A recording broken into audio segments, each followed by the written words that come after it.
திண்டுக்கல் மாவட்டம் நிலக்கோட்டை மலர்ச்சந்தையில் பனிப்பொழிவு காரணமாக பூக்களின் வரத்து குறைந்த நிலையில் பூக்களின் விலை அதிகரித்துள்ளது. அதன்படி மல்லிகைப்பூ 1 கிலோ 2500 ரூபாய்க்கு விற்பனை செய்யப்பட்டு வருகிறது. அண்மை செய்தியாக பார்த்து வருகிறோம். திண்டுக்கல் மாவட்டம் நிலக்கோட்டை மலர்ச்சந்தையில் பூக்களின் விலை உயர்ந்துள்ளதால் வியாபாரிகள் மகிழ்ச்சி அடைந்துள்ளனர். மல்லிகைப்பூ 1 கிலோ 2500 ரூபாய்க்கு விற்பனை செய்யப்பட்டு வருகிறது.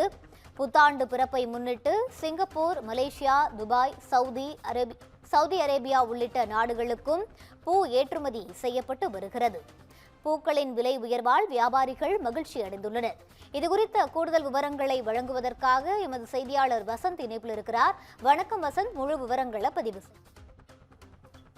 வணக்கம் ரூபி. திண்டுக்கல் மாவட்டம் நிலக்கோட்டை மலர்ச்சந்தையில் புத்தாண்டு பிறப்பையொட்டி பூக்களின் விலை களை கட்டியுள்ளது. இதன் தொடர்ச்சியாக இன்று பார்க்க வேண்டும். ஏனால் இந்த தொடர்ந்து பொழிந்து வரும் அதிகாலை மழைப்பொழிவு, அதே போல் பூக்களின் வரத்து குறைவாக காணப்படும் நிலையில் பூக்களின் நல்ல விலை தற்போது கிடைத்துள்ளது பூ வியாபாரிகளுக்கு. இதை நாளை மறுநாள் புத்தாண்டு பிறக்கவுள்ள நிலையில் தமிழகம் மற்றும் இன்றி வெளிநாடுகளான Singapore, Malaysia, Dubai, Saudi Arabia உள்ளிட்ட பல்வேறு நாடுகளுக்கும் ஏற்றுமதி செய்யப்பட்டு வருகிறது.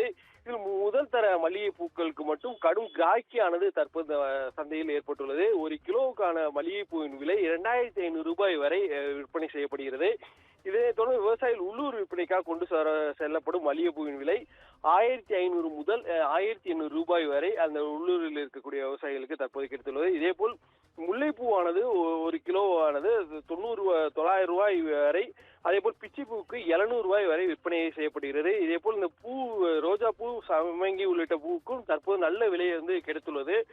கடந்த 20 நாட்கள் மல்லிகைப்பூவின் விலையானது 1500 ரூபாய் கீழே குறைவான நிலையில் தான் இந்த உள்ளூர் சந்தையில் விற்பனை செய்யப்பட்டு வந்த நிலையில் தற்போது பூக்களின் விலை இவர்கள் எதிர்பார்க்காத விட அதிக அளவு விற்பனைக்கு எடுத்துக்கொள்வதால் ஏற்றுமதியாளர்கள் தற்போது மிக்க மகிழ்ச்சி அடைந்துள்ளனர் என்பது குறிப்பிடத்தக்கது. ரூபி, விவரங்களை வழங்கியமைக்கு நன்றி வசந்த்.